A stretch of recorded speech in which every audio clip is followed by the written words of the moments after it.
Okay, thanks folks for attending this morning's meeting. We have a full agenda today that includes several presentations and 2 closed session items. Before we get going, I just want to let the folks, good morning. Thanks for joining the NRHA Board of Commissioners meeting. We are broadcasting this meeting live on a virtual platform. For your reference, all information shared today is available online at www.nrha.us in the Board of Commissioners section.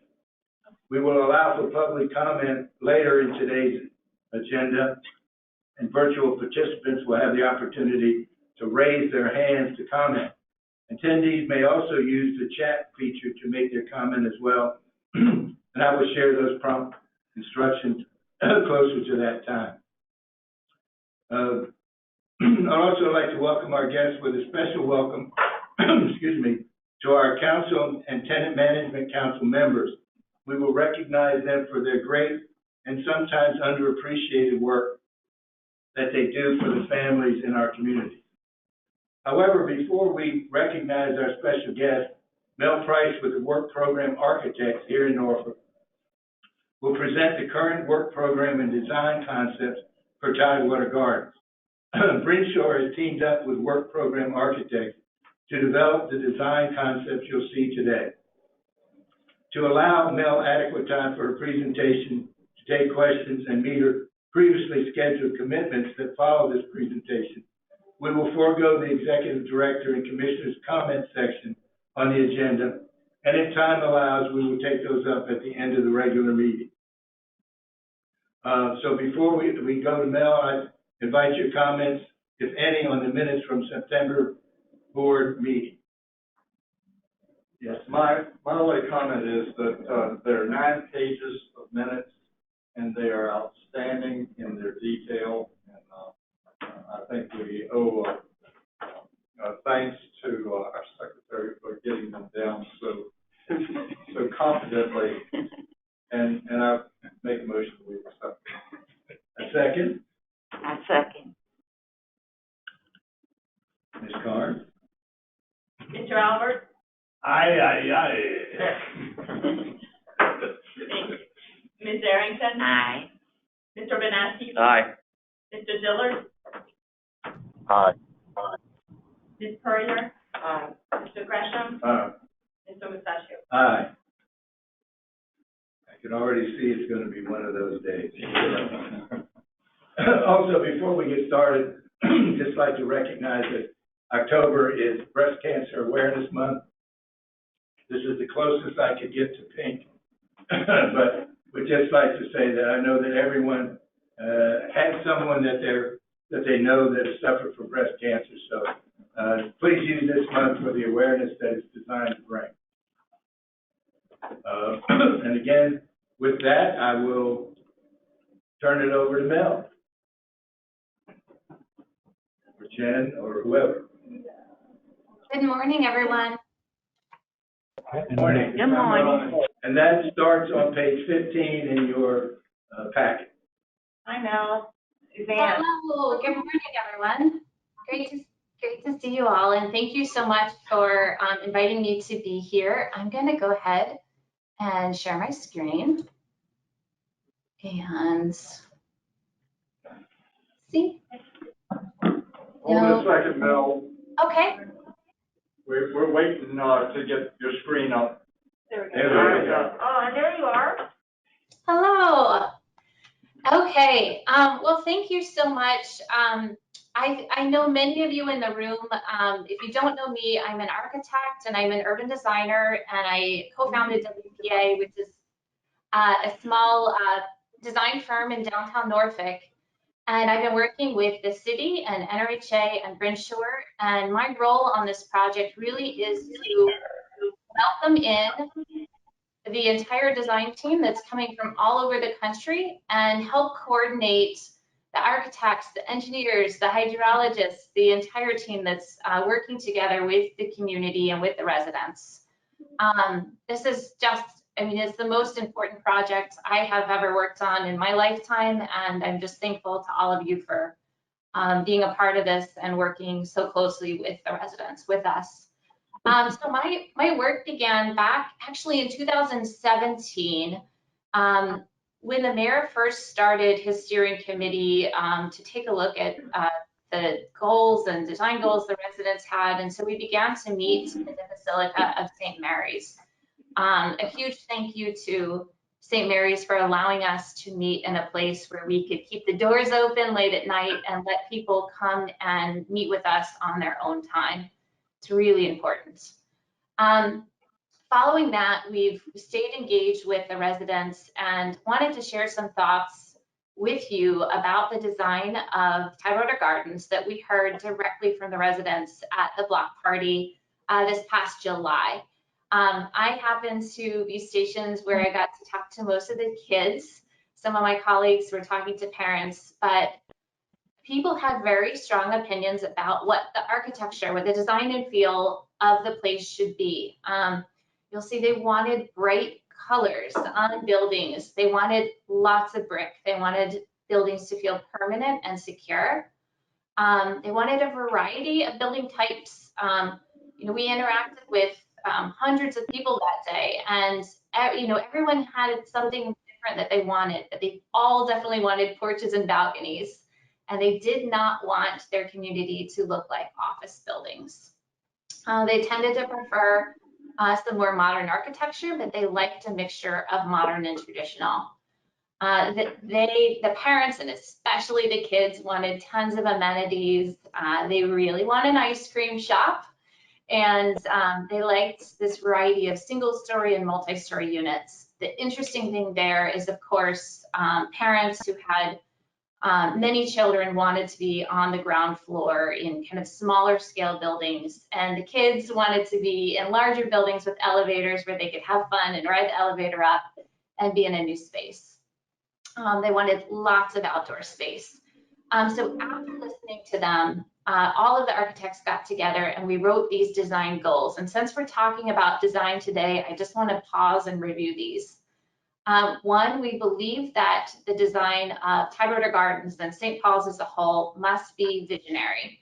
This is it should embody the aspirational future of the city of Norfolk and the St. Paul's residents. So it should really set the stage for any other neighborhood development in the future. Must be sustainable. This is our chance to do right by the environment and set a precedent for the most sustainable neighborhood in the city. Comfortable streetscapes. We have been really fortunate to work with our fire and rescue, Department of Transit, and design kind of the smallest scale streets that have been built probably in 100 years. So we looked at the most comfortable neighborhoods in the city, and they're narrow streets where cars move slowly, and so families feel safe. They're safe, beautiful, and comfortable. Contemporary compatible. The residents told us they want a unique new place that seamlessly blends with our historic city. Family-centric design. Instead of thinking about a place where we have a couple, a community building here, a community building there, we wanted to double down and say every single building and every single block in this new neighborhood is going to support the needs of families, which means that it needs to be amenity packed. Every single block should have a unique amenity that gives back to the community. Diverse neighborhood of choices. So residents said, we want choice. We want a variety of housing types. We don't want what we have. We don't want it to all look the same. And we want different scales. And then we think it's incredibly important. We listened, for weeks and weeks about the history of Church Street and what the community once had. And so we wanted to find a way to celebrate the history and the culture. We did that in part by realigning Church Street so that it connects visually, and you'll see this in the renderings, from the Basilica of St. Mary's to the Martin Luther King Jr. Memorial. So there's always a way to find your way around the neighborhood, and we think that's a way to celebrate history and lift the community up and can move forward together. So on the left, you know very well what the Tidewater Garden site looks like now. And on the right, you'll see the plan. And what you'll see is that as towards the west, closer to the downtown area, you see larger scale buildings and blocks. And as we move to the east, which we're going to start to talk about that today, The buildings get smaller and smaller in scale. And as we get all the way to the east, we're starting to approach almost that single family house scale. And within that neighborhood, and the red line right here are the 3 blocks that we're going to talk about today, 9, 10, and 16. Within just those 3 blocks, you see just a tremendous variety. So we've got townhouses, we have carriage houses that really feel house scale. We have elevator apartments, walk-up apartments, manor homes. And then we have community spaces both embedded in the buildings and in the landscape. So at our July block party, we took a look, we pinned up precedents of all different types of architecture, and these are the ones that the residents settled on, really feeling like they identified with this design and they felt like they'd be at home here. So the design team got to work, and this is just a kind of a smattering of some of the designs, and we wanted to provide something unique that spoke to what the residents said they wanted and needed. And of course, they asked for a sustainable place that's amenity packed. Our team started, of course, by working underground, looking at drainage in the water.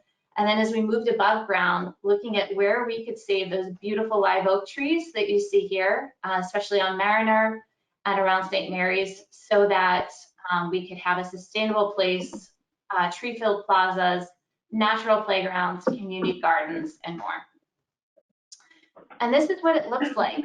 And when you really set out to design the best neighborhood in the city, you want to see people's faces walking out on their porches, able to talk to other people on their front porches. So we've taken this approach where we tuck and parking behind all the buildings in the middle of the blocks. So what you see wrapping the blocks are buildings, so we get eyes on the streets and neighbors saying hello to neighbors. The residents early on said, you know, can you bring back that mom and pop feel of Church Street? If we want to open a business here, we want to be able to do that on Church Street. And so right now we have about just over 50% active use along Church Street in the first 2 blocks that have been designed. We also have all active uses and retail on block 17. You've already seen that that design. And in the future, just to the west, we see this again as active use, so that Church Street really can be brought back to life again. So this is just a bird's eye. We've created this 3D model that's open source. Anyone can open it up and share it. And as architects come in from all over the country to work on this, we bring their buildings in, and we create this tool for anyone to be able to use and for residents and kids to see so they can imagine themselves in this space. And what I hope you would take from this image is that it's starting to look a lot like a real neighborhood that would make anyone feel comfortable here. So I'd like to walk you just up the street block by block, and we'll start with block 9, which is right at the corner of Freemason and Church Street. So as you look to the south, you see St. Mary's here and the spire. And this is Church Street. It's just come kind of curving in from downtown. So now we'll go back to the ground plane. We're currently standing in the plaza, the block 17. This is a big public plaza with public art. And we're gonna start to move south along the site.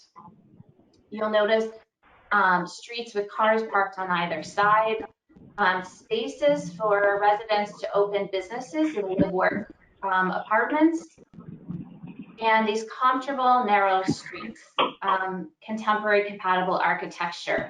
At the end of both of these blocks is a retail space. Here's the ice cream shop that the kids asked for, right across from the plaza adjacent to St. Mary's. Moving northwest along Mariner Street, and this is the street with all of the large trees, we have our spaces. So these are small scale buildings, and the really unique thing about them, they're 4 bedrooms, and every single resident has their own private outdoor deck on the 2nd story. They can step out there for tables and chairs and How you doing? outdoor Fine, seating. fine. Moving along, looking southwest along Freemason Street, we're moving past the carriage houses, and you'll see that Freemason Street has both the street, the sidewalk, and a multi-use path alongside the plaza. So children will be able to kind of safely bike or scooter and be protected along the street. Now we're looking at the south on Freemason, and you'll notice we've aligned every street so that you're always seeing a landmark for wayfinding. Now we're moving, looking west along Chapel Street. So again, the carriage houses wrap the corner. This is block 16 off to the right. And you'll see a public plaza just to the right there. We're going to move over to block 10 and start you again up in the air and really look at how these smaller scale buildings begin to wrap the block. Parking is hidden in the middle, and every single unit in the entire neighborhood has a private balcony and outdoor space so that everyone gets a chance to have exactly what they asked for. So now we're on Chapel Street and we're looking south at Freemason. We're standing in that public plaza at block 16, and then we're looking again south at the spire of St. Mary's. You'll see one of the private terraces for the carriage house here, and then apartments to your left. You know what you don't see, because it's often tucked around and hidden within behind planters and around the stairs, are all of our ADA ramps, so that almost every single building in this entire development is ADA compatible. Certainly all of the elevator buildings, all of the ground floors of every walk-up apartment have a ramp right next to the front door. It's concealed with a planter so that everyone feels comfortable going in. So now we're on Chapel Street. We're looking southwest, and these are the smaller scale townhomes. So bay windows, coverings over the front porch, enough room to the side for kind of a two-top table for folks to sit out there and have a discussion. We're now looking northeast along Chapel Street, so just looking in the opposite direction.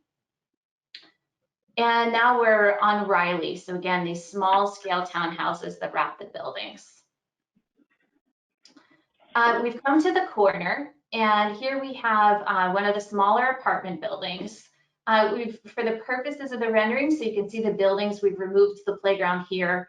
You'll see that in the next rendering, but you'll see a private walk up to the front porches of these units. And then tucked around the back, still connected to the apartment, is a smaller scale apartment. So this family may decide they want a little bit more privacy, and they'll tuck around the back. And here you see those buildings in context with the children's playground just out front. We heard from the residents that families with small children and teenagers wanted to have the opportunity to kind of let the smaller children play just outside the kitchen window and let the teenagers run up the street to the Blue Greenway, and just have all of their kids pretty close by and able to keep an eye on them. Now we're on Mariner Street, so we're wrapping around the corner from the playground, and we're looking back west at Riley Street. And now we're at Freemason, looking west from Riley, and just to the right here, you'll see the Blue Greenway, Resilience Park, and the bike path here. And so this is designed to accommodate flooding in storm events, and it'll start to fill up the lower tiers of the terracing, and then when it's dry out, the entire place becomes a public amenity for playing fields and walking paths.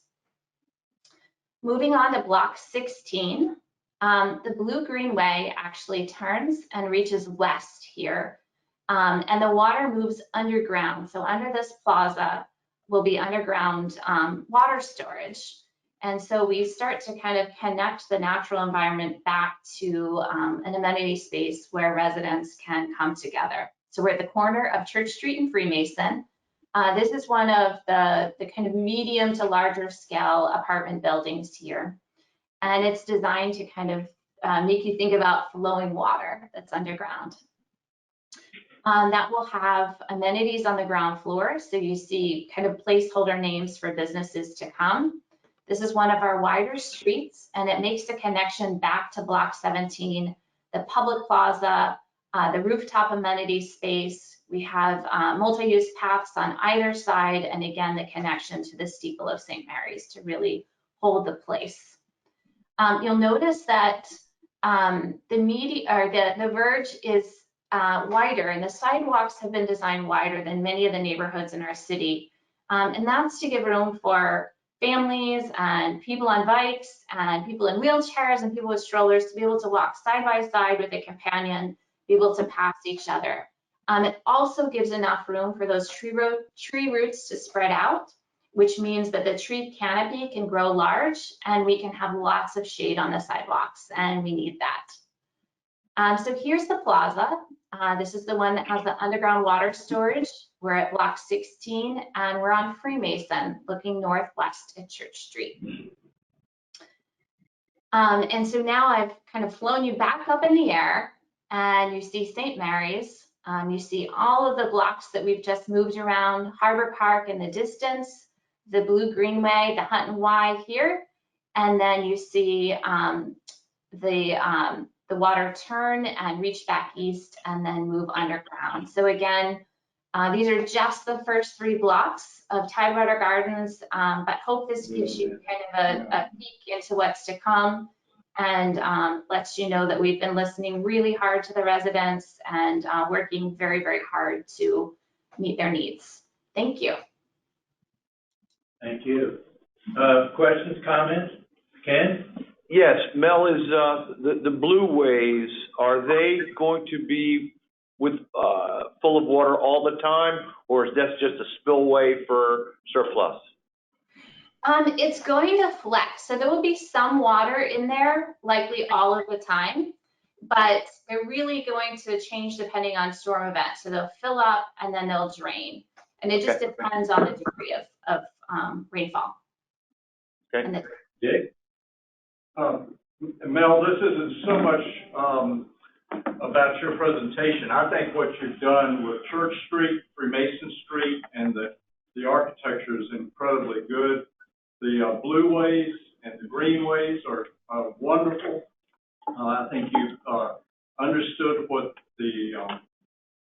what folks are asking for, and I commend you for that.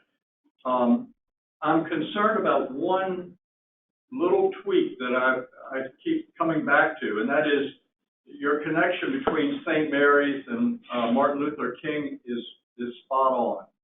But you start developing a transportation desert at the end at St. Mary's.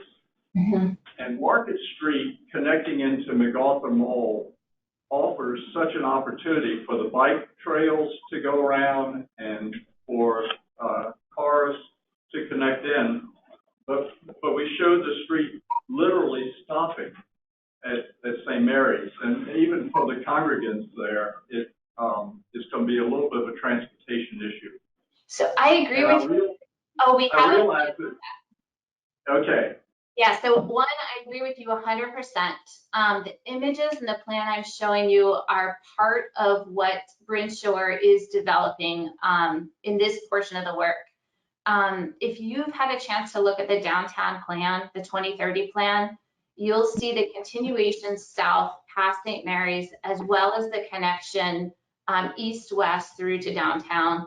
I think it's critically important to the success both of St. Paul's and of downtown that those the street grid that historically connected and went through becomes reconnected. That's really what's going to kind of reunite people and place back together again. It's not shown here only because it's not funded as part of this phase, but we were really careful to include that in the downtown 2030 plan to make sure that's the path forward and the road ahead. Thank you so much. That's important. Rose? The Huntington Y, is that going to be demolished and rebuilt? So we've been through our work with the city. We've actually been working with the Hunt and Y, and so we've met with them a couple times. Currently, it is shown to stay in place. But we have, we visited with them. We have written a building program based on their needs. And we have also shown a new build location up to the north, so that they would have potentially a whole new building. So that's, it's really still in discussion, but so far it's gone well, and we've been working really well with them, so. Okay. Other questions, comments? Mel, thank you so much for your work, and really do appreciate your presentation. Thank you, everyone, so much. Have a wonderful day. You did say. Thank you. Okay, I think next is the recognition. Kim? Good morning, everybody. Good morning, Kim. It's great to see you, and I brought friends today. Oh, good. Good. I'm gonna invite my friends to come in. Please do.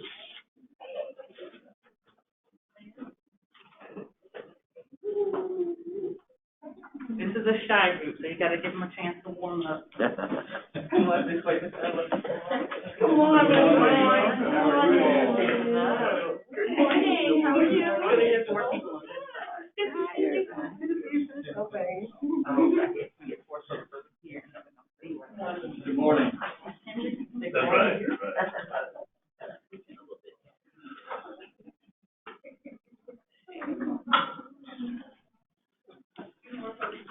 Singing group. The choir.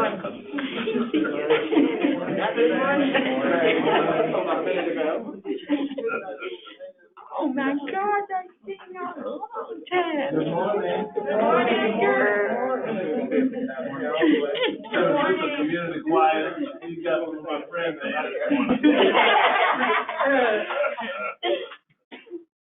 So commissioners, colleagues, and folks who are viewing this online, I am very happy this morning to publicly recognize our resident council for the hard work and dedication that they do in their communities, as well as the way they support NRHA in our decision-making process and the day-to-day tasks that we carry out as employees here. The great Muhammad Ali once said, "Service to others is the rent you pay for your room here on earth." With that sentiment, these folks are well on their way to luxury apartments. These are the folks who make sure not only that our communities are informed, but help us better understand the services, the programs, and even the issues that they face as residents in our properties, in our assisted communities. Without these folks here, it would be very difficult for us to show any kind of progress, any kind of push forward, and most importantly, forge any kind of relationship, a positive impact here in the city of Norfolk. So although we have not done this before, I hope that this is the first of many recognition ceremonies that we have here at NRHA. On behalf of the staff here, I want to say thank you to each and every person assembled downstairs. It felt like a family reunion because many of us have not seen each other in over a year, almost 2 years in some cases. And we were truly excited to welcome our residents, our friends, into our offices. I have to tell you, my giggle moment is, for as outspoken as I know all these folks are, they're also very timid and shy that they'll have to say something today. So I won't do that to them. But what I do want to do is ask Ela and Lucy Major to come up and help with presentation of these awards. And we have awards that we want to give out to each community. And the inscription reads, "In recognition of outstanding services, honoring your community with great appreciation for the many contributions and faithful service to the people in your community. Thank you for going above and beyond serving the residents of your community." So thank you.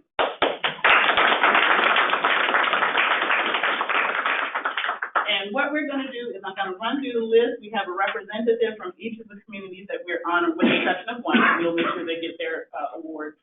Just to give you a quick rundown of who's who. I'm trying to be fancy. I can't be a thing. So from Bobbitt Mid-Rise, President Carolyn Williams is accepting the community award.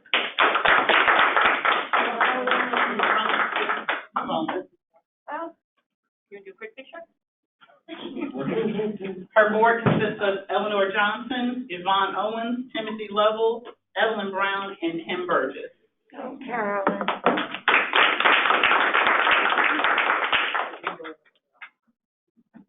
Okay. Next, we will recognize Calvert Square. President Kimberly Bray is here.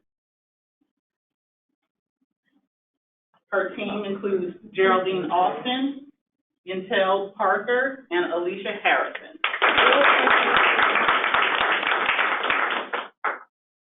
Next is Cottage Bridge. Carolyn Harris, Vice President, is here to accept the award. On her board is Veronica Briggs, Michelle Perry, Louise Britt, Regina Williams, and Tracy Cook.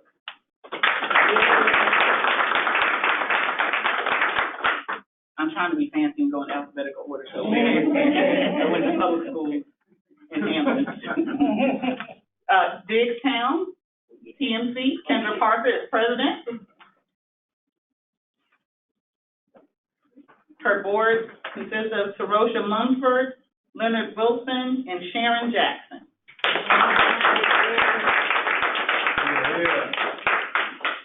Next, we will go to Franklin Arms, Mid-Rise. Here to accept the award is Peggy Phelps. Other board members include Sylvia Owens and Margaret Conyer.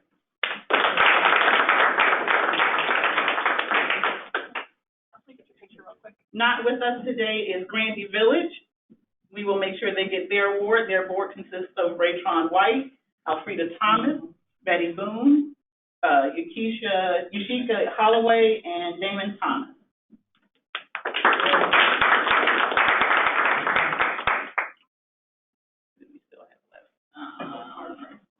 We have her trainer, Mid-Rise. Here to accept the award is President Deborah Glover. Board members include Ronnie Ellis, Beatrice Pratlow, Jerry Jefferson, and Juanita Anderson.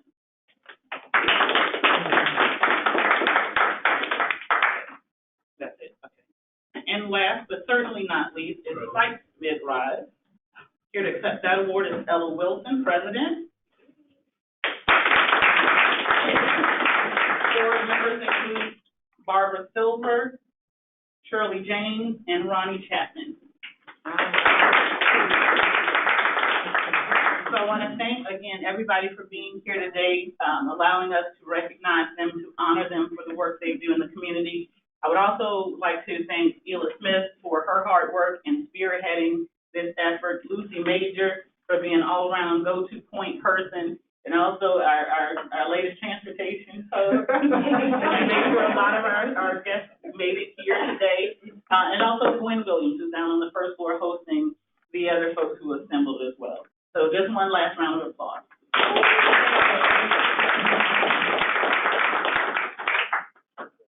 Yes. Well done. Appreciate it. We have one more little tidbit before we break. I did want to also say I would be remiss if we did not do this properly. For those of you who may not know, our most recent president of the Franklin Arms Advisory Council, Ms. Handley Edwards, passed recently after serving her community for many, many years in many capacities.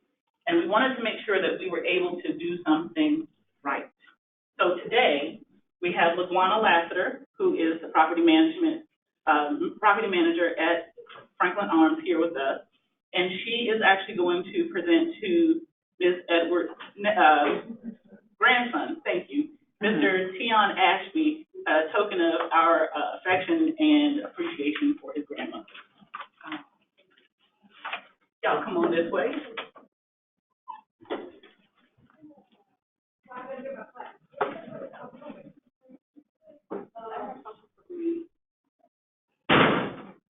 As all of us know, volunteers in our community support the widow families and providing services to help them stay self-sufficient. At Franklin Arms, Ms. Handley Edwards exemplified a warm-hearted, strong leader in the position of advisory council president in word, deed, and attitude. She brought together residents in her community who served during the pandemic. Ms. Edwards led by example as she worked with the board NRHA staff, vendors, partners, and outside agencies to set up programs in the communities that provided food, clothing, water, hygiene items, etc. Also, she encouraged everyone to do social distancing and wear their masks. She worked tirelessly to make sure residents' food needs were met through human services, adult services, the World Central Kitchen, the Seniors Aging Race Relief Program, the Norfolk Food Bank, local churches, and other agencies. Also, she willingly shared the information about these food programs to other community leaders. Ms. Edwards will be missed. The NRHA Franklin Arms community will like to present to her family a plaque expressing our love and appreciation for her. And we always express to her how much we appreciate her. And this is the plaque that we're going to present.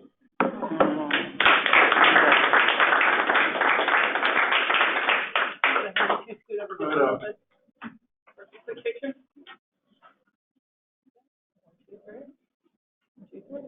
Thank you.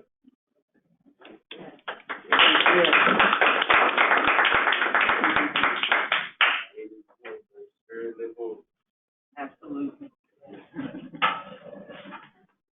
So we want to thank everybody for taking the time to help us recognize these important pillars in our community. Again, we will make the promise that this will not be the last. We will continue to do this. And in future months, you will see NRHA will continue to recognize the good work that's being done in the community, not only by the residents and stakeholders, but also through the staff that's doing great and outstanding things as well. So we will be back. Thank you. Thank you.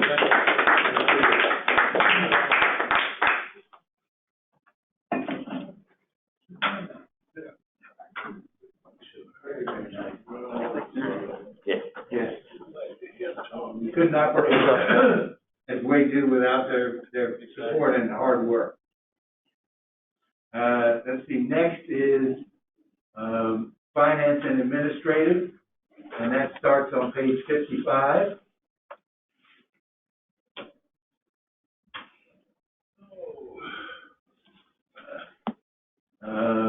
Any questions on bid activities?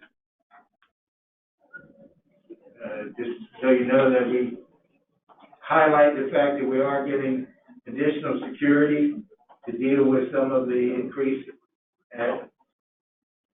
unwanted activities in the community, so that's there as well to show you the process and the selectee. If there are no other questions, I think what we'll do is the financials is what I meant. Oh. Because I think that's what you're going to get a sort of brief understanding of what we're going to see. Good morning, Commissioner. Okay, Good morning. I want to assure you there's nothing brief about this, Mr. Chairman. No, I say you can be like our former director, be as brief as long as it takes. That's a good idea. Wanted to again highlight that these, working through a template still, we're still in this beginning period to bring you financial information on a monthly basis. Radu's got the Spring Point for one in particular, in case there are any questions on the format, so that I can point to squares. I want to stick mostly with the memo and to again try to brief the board on what we're presenting, what we're trying to present within that presentation, and then get your feedback as we move forward. The goal of Mr. Jackson and staff is to have this be as comprehensive and informative as it can be for you, without including all 200 pages that I can proudly present to you should you want to see it. So within the memo, we were asked last month to contract and expand, to contract the operating properties, not give them to on an individual basis, but in category areas. We've done that. And then we have also, the last three statements that you have in the package are... No, I just wanted to say that the memo starts on page 6 in your packet. And then the last three was to highlight the areas with financial statements to include the shortfalls that were presented to you as part of the budget process and then within the context of the TAG report. So I guess now I open for questions for any review or any comment from Mr. Benassi, and Well, we can take it from there.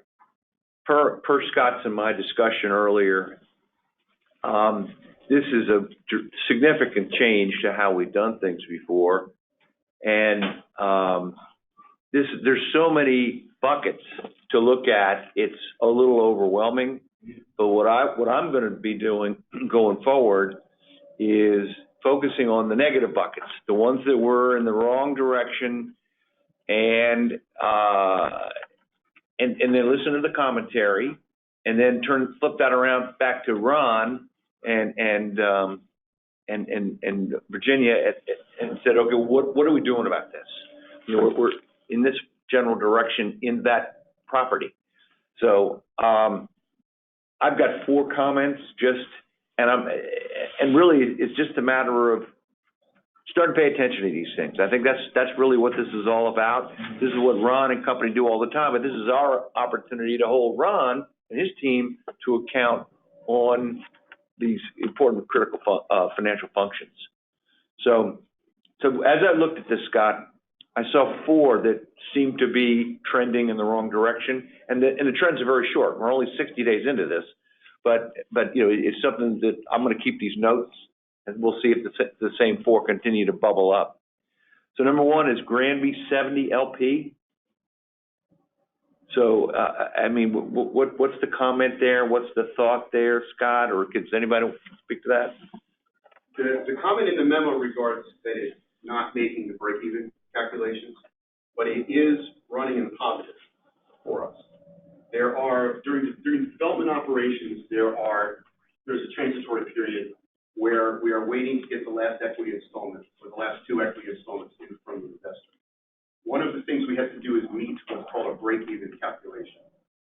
And that calculation essentially says you have to meet it's a debt coverage ratio calculation. So for everyone, just so you understand, you have to pay your debt and then also have so much left over, basically.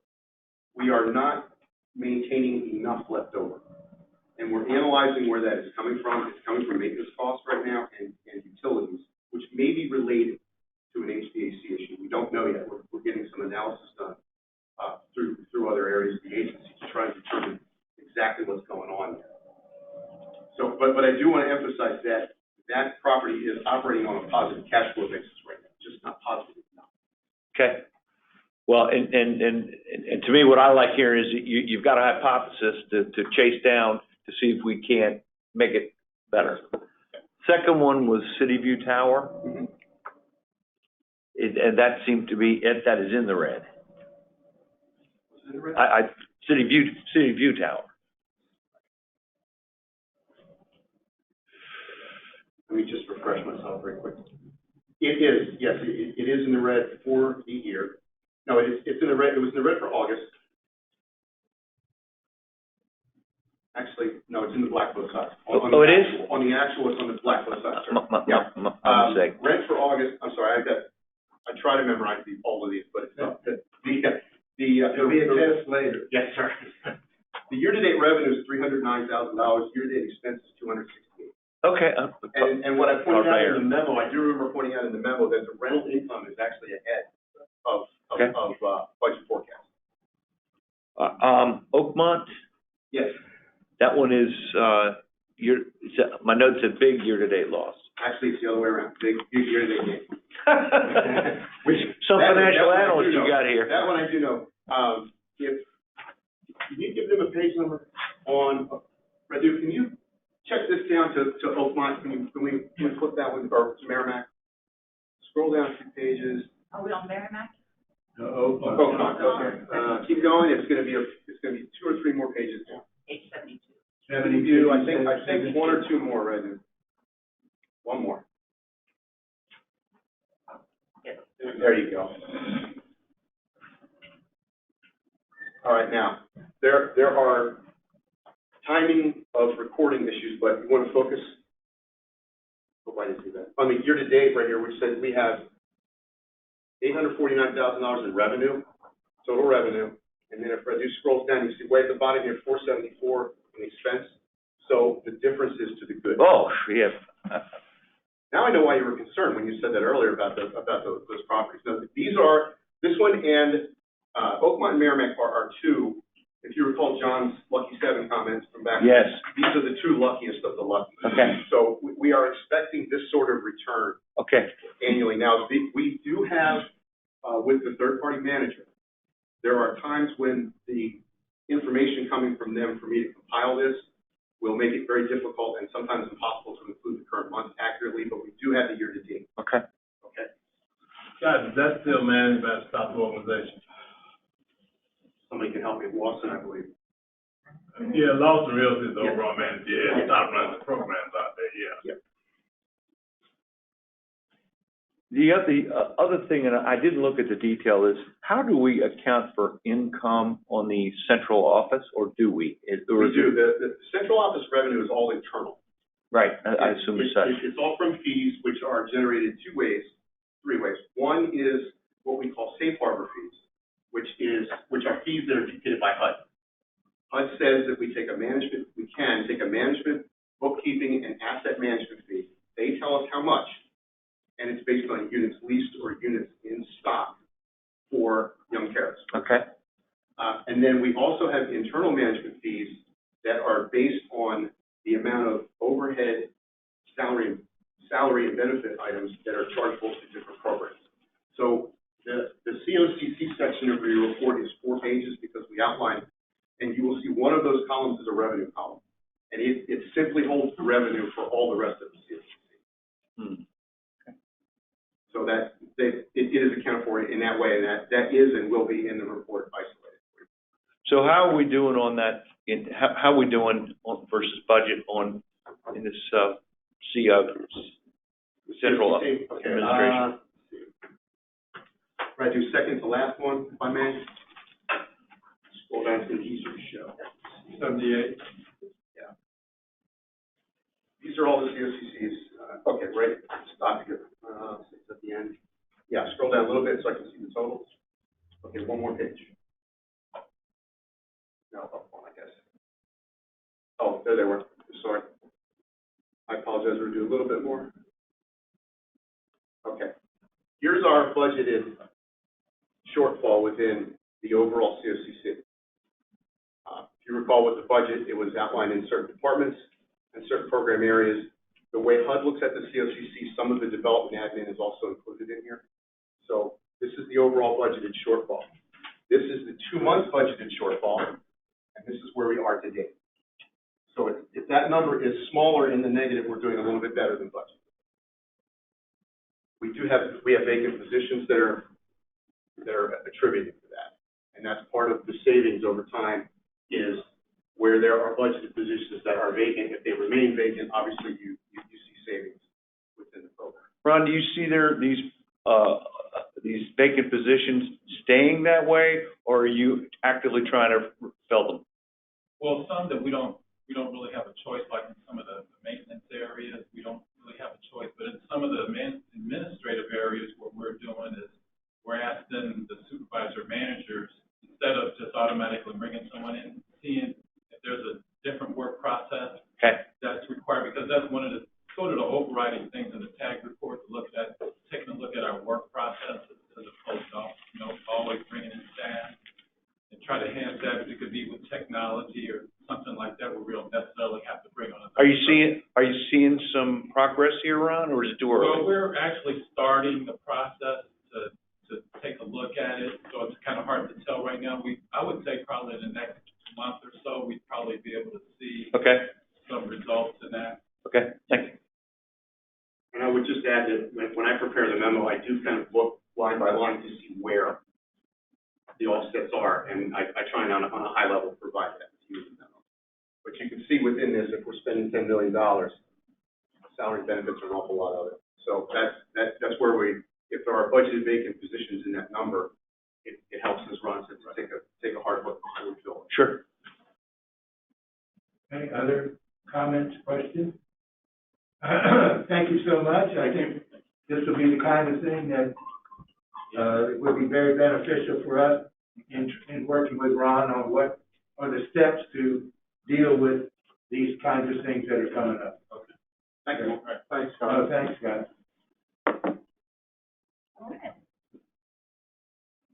And Ms. Mills, come on up. Good morning, Commissioners. Good morning. Good to see everybody this morning. Good morning, Mr. Thank you. So I wanted to give you an update on our aged receivable, rent delinquencies, and eviction moratorium. So you received a presentation in your packet, and I'm just going to highlight some of the information that I shared with you and then open it up for any questions that you may have. So as you all know, we've been under the eviction moratorium since March of 2020. And during that time, we have waived all late fees and utility charges. So we've not charged any of our residents either late fees or utility charges since March of 2020.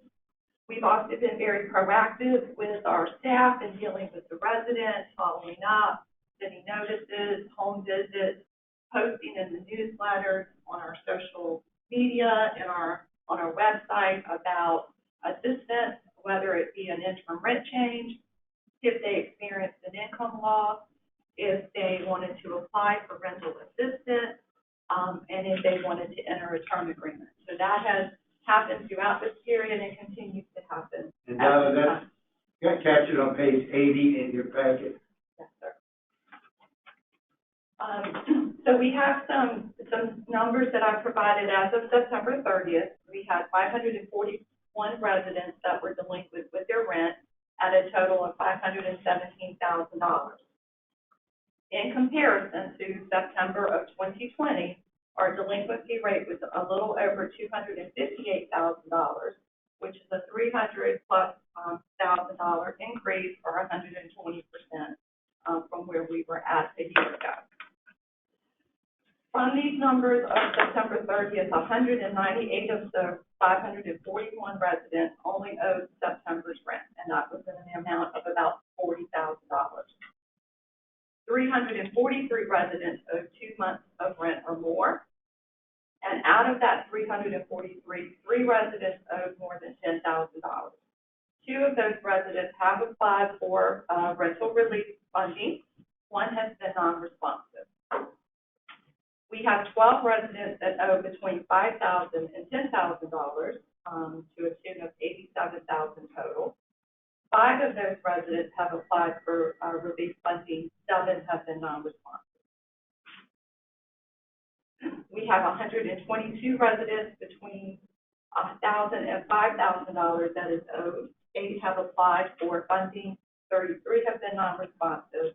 And then we have 404 residents that owe less than $1,000, and we've had 50 of those that have applied for relief funding. So altogether, we have 146 residents that have applied for rental relief, and to date, we've only had 11 approved. So as I think most of you have heard, it's been a slow process in getting those approvals and getting that funding in. We have 8 residents as well that have entered into a repayment agreement with us, and we are getting payments from them toward that balance that they owe. Now, the moratorium expires October the 3rd. There was a typo, I apologize, in your report. It was actually October the 3rd, not October the 5th. And shortly thereafter, on October the 7th, HUD released a PIH notice that we will be required as a housing authority to give all of our residents with a delinquency a 30-day advance notification of their delinquent amount and include information on how they could apply for our rental relief funding. So we're drafting that notice. It's already drafted. It's being reviewed for edits, and we hope to have that notice out next week. And then we will start looking at those residents who continue to be non-responsive and what the next steps may be for those families. So with that, I will be happy to answer any questions that you may have about the information shared. Hey, Donna. Thanks for this level of detail, and I know you all been working on it. And I'm thinking that People First are also working with residents who are delinquent and non-responsive, also helping, residents apply for the aid. In Tidewater Gardens. Yeah. Yes, And is there a crosswalk, a corrupt communication? yes. Between you and. Yes, so they work closely with the property manager, and the resident service specialist that's in that community. Either we help them apply, the residents, or the USI staff will help, but it's a concerted effort. And I believe we have 47 families in Tidewater Gardens right now that have a delinquency. 22 of those owe just the current month, 25 owe 2 months or more, and 7 so far we have record has applied. And if I can, that's what we know of that has applied. And all of these applications, there has to be some information from NRHA submitted. So we're pretty comfortable with those numbers, but there's a possibility other residents have started the application and it just hasn't gotten to us yet. Thank you. You're welcome. Other questions, comments? And thank you. Okay, thank you so much.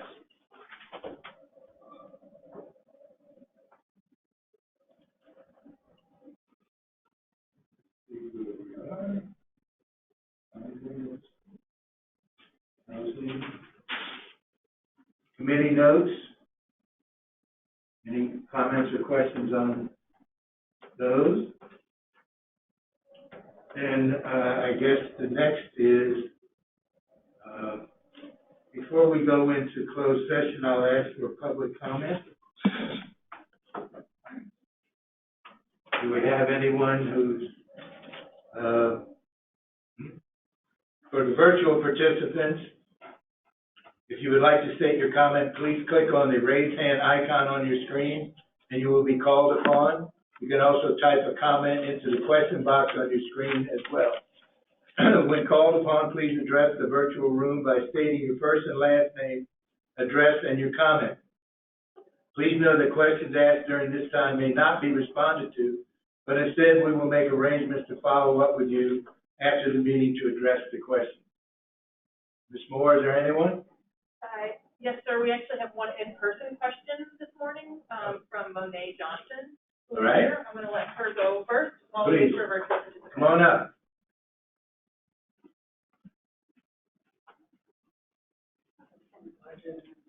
So, good morning, Commissioners. Good morning. I know you all have seldom, if ever, seen me in person, and I know you may be thinking two things. One, what is she coming to rant to us about this morning? And the second, has she lost 20 pounds since that episode? I absolutely have. Thank you all. Congratulations. I think I found them. Really? Thanks. I've been looking for them everywhere. I don't want them to come back, but just to know how to stay away. They're in a good home. And although, like, initially I did come here, I'm an organizer, right? I show up and I rant places and I make a point. Sitting over here, something else occurred to me. I listened to you two share about how you've been to 5 too many funerals, and I just got back from Massachusetts as a funeral, and it made me think about my legacy. As someone whose dad passed away at 44 and my mom just beat kidney cancer, I think about my legacy a lot and how I'll be remembered. And I think you all should too. I don't need to rant about maintenance, how people are being done, how people will be displaced, how this project is running off the survey that, whether you all know it or not, has minimal response, and how vouchers don't necessarily work because we know that. You know what's going to happen because it's already happening. You also know Norfolk's history with Black residents and how they always get the short end of the stick. And if you all didn't know, I promise you there are research that can show that. But circling back to legacy, when all is said and done, everything that people remember will be you all's legacy. And I know you have this rhetoric in your mind about how this can't do that much harm and how you have a plan to minimize fallout, but they have a saying in the church, when man plans, God laughs. History has shown across the country, across the world, that this project is going to do a lot for these residents, and that will be your legacy if nothing changes. And while many may not know my father's name, it was William Johnson. I say it as often as I can. 4,000 residents will know yours. Stories of what you all have done will live on way after this room empties. And as presumably the person who, hopefully, God willing, I don't always look both ways before I cross the street, has the most time to build their legacy. And remember you all, I hope that you all consider that.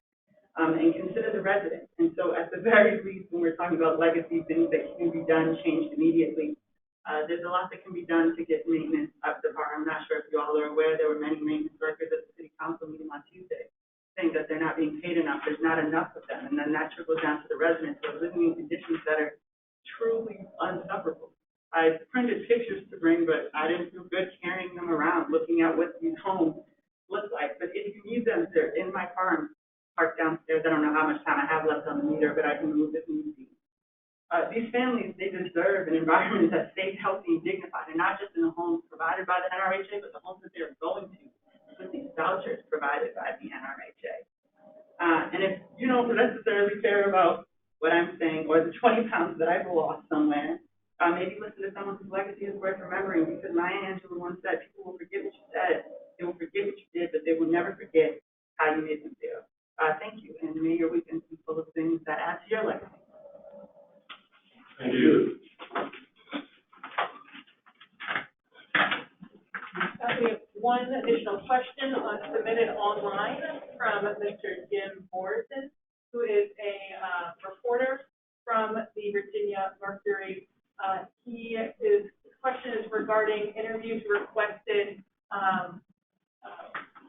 for HRB, and these interviews were for Afonso Albert, Don Masaccio, and Ron Jackson 10 days ago. He has not received a response, and he is curious to know if NRHA will answer the questions about HRB and NRHA's relationship with that corporation. That is his question. We'll give Mr. Morrison a response after this meeting. Perfect, thank you, Delphine. I'll go ahead and type that answer into the chat box as well so he can read it. And I have also checked the lobby, Mr. Masaccio, and there was no one present, and we have no additional calls on the line for questions today. Okay. Then, I think our next item is the closed session. And I'll ask Ms. Carnes to read the resolution. Resolution convening a closed meeting on October 14, 2021. Be it resolved that the authority will convene in a closed meeting pursuant to the Virginia Freedom of Information Act as amended, the Act, to discuss the following matters which are specifically exempted from public disclosure by the code section referred to below. Number one, personnel matters involving the assignment, appointment, promotion, demotion, performance, salaries, or resignation of employees of the authority as authorized by section 2.2-3711A1 of the Act. And number two, consultation with the authority's legal counsel regarding actual or probable litigation and legal matters requiring the provision of legal advice by counsel as authorized by section 2.2-3711A7 of the Act. May I have a motion, please? So moved. A second? Second. Mr. Albert? Aye. Ms. Arrington? Aye. Mr. Benesky? Aye. Mr. Dillard?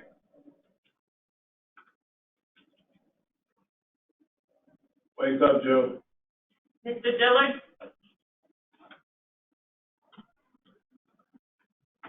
I'll come back to you. Ms. Purrier? Aye. Mr. Gresham? Aye. Mr. Masaccio? Aye. Mr. Dillard? He's on the line. The vote to go on closed session, Mr. Dillard? Okay, no response. All right, thank you. Okay, as per normal, we'll take about 4 or 5 minutes, reminding everyone not to talk about any business whatsoever, and then we'll reconvene in a few more minutes.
Good to go. Okay, I'll go ahead and call us back into open session.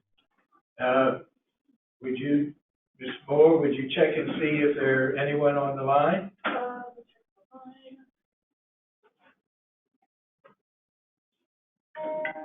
No, we have no questions, no hands raised, and no questions in the In the chat box? All right, if you check the hallway, one last time, please.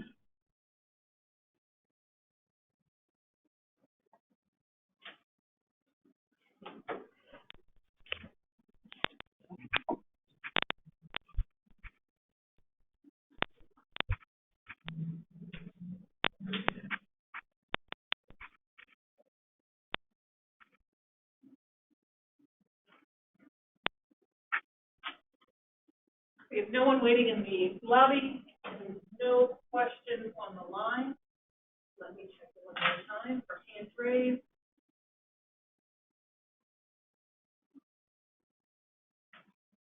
No, we do not.